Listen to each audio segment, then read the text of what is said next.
It was in 2011 when I had been recently elected as my Tagore House school captain. We were taken to a trip to Indore in Universal Solidarity Movement. It was an enlightened leadership training program. There was an award called the Best Participant Award, and I really hoped that I could bag it up someday. We were given over there a topic to deliver a speech upon, and though I was well prepared for my speech and I had never faced any kind of stage fright till now, but then when I walked up to the stage, I couldn't even utter a single word.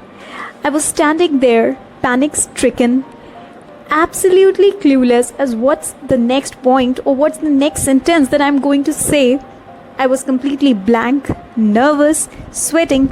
All I could make out was from the faces of my teachers that they were discussing among themselves that now Shubhangi, she cannot do it. I was so embarrassed.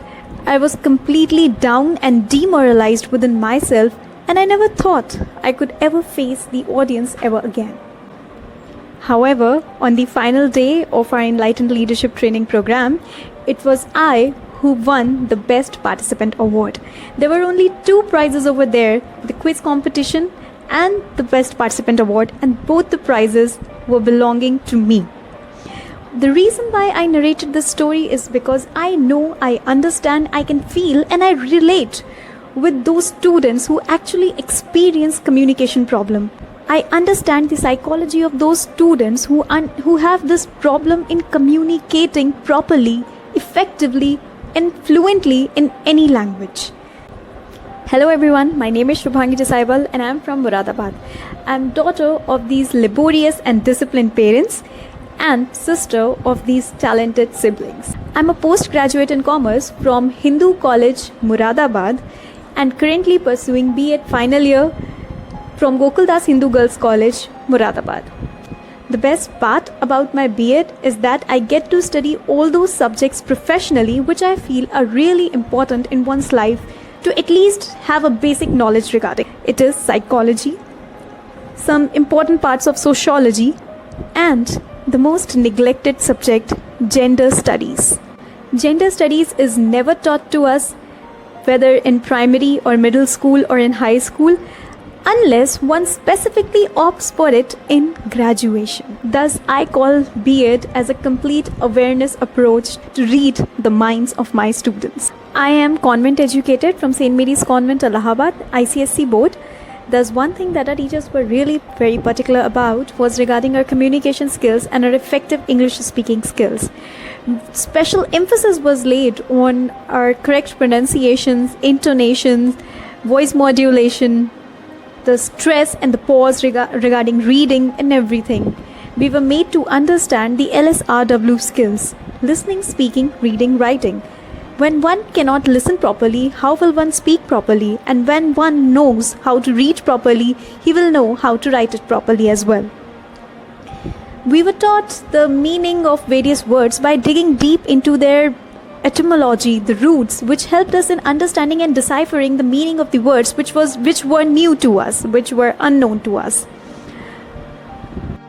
We were very properly explained how written English is so much different from spoken English, because writing is always different. In writing we have to pay attention to the grammar, while in speaking थोड़ा बहुत ऊपर नीचे हो भी जाए तो चलता है.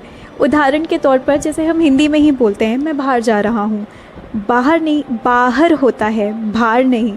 या फिर हम कह देते हैं अरे वो तो वहीं पे रखा है. हिंदी में तो सही मायने में पे कोई शब्द ही नहीं है, वहाँ पर रखा है.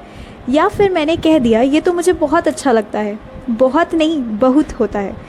इसी तरह से राइटिंग में और स्पीकिंग में कई सारी चीज़ें ऊपर नीचे हो जाती हैं. So the same thing is acceptable in English as well, whether it is any language. This knowledge of effective English speaking and good communication skill has helped me in winning multiple debates and speeches over the past years when I have come to Moradabad. My parents got transferred to Moradabad. My father is an accounts officer, while my mom is a principal in Prabha Devi Inter College, Moradabad. Moradabad is a city and district in Uttar Pradesh, and it was founded by Rustam Khan, a governor in the court of Emperor Shah Jahan. and it was named Muradabad after Murad Baksh. He was the youngest prince and son of the Emperor Shah Jahan. Muradabad is also known as Brass City because of its famous work in handicrafts of brass industry. Then Muradabad is situated on the banks of river Ramganga, and it is 167 km from the national capital Delhi. Also 344 km northwest of the state capital Lucknow. Muradabad is also divisional headquarters for Northern Railways as well. Well, coming back to myself, I am an extrovert personality, quite social, and I can make friends easily with strangers. I find it comfortable to start up any new conversation with strangers. And my hobbies are singing and dancing. I'm very much passionate about dancing. I like doing semi-classical dance, but mostly my dance style is Western. And I love reading novels. My genre is philosophical and psychological, although sometimes I'm interested in mythology as well. I have read Dr. Joseph Murphy's The Power of Subconscious Mind, which I recommend to everyone. Actually, I found that book to be conclusive of everything, because after that I've come across Sandeep Maheshwari, then I came across Rhonda Byrne's The Secret and The Secret series. Then I came across Thinking and Growing Rich, the power of how to influence friends and how to win friends and influence people. Then there was Stephen R. Covey's The 7 Habits of Highly Effective People. What I found was the conclusion of every book or everything was actually summed up way before in The Power of Subconscious Mind by Dr. Joseph Murphy. Last year, I have joined as a volunteer in an NGO, Parivartan the Change, here in Muradabad only. And something that is not particularly mentioned in my resume regarding myself, it is, I know myself very well. I understand my psychology, my way of doing things, why I do things. I understand other people's psychology. Even when someone is hurting me, I do understand their perception as well.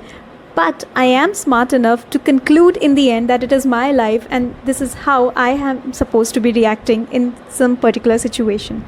And most of the times, I choose to respond, not to react. And I'm very interested in gender studies. As I have mentioned earlier, I am a feminist and I clearly understand the true meaning of feminism, and I strongly believe in an egalitarian society. Thank you.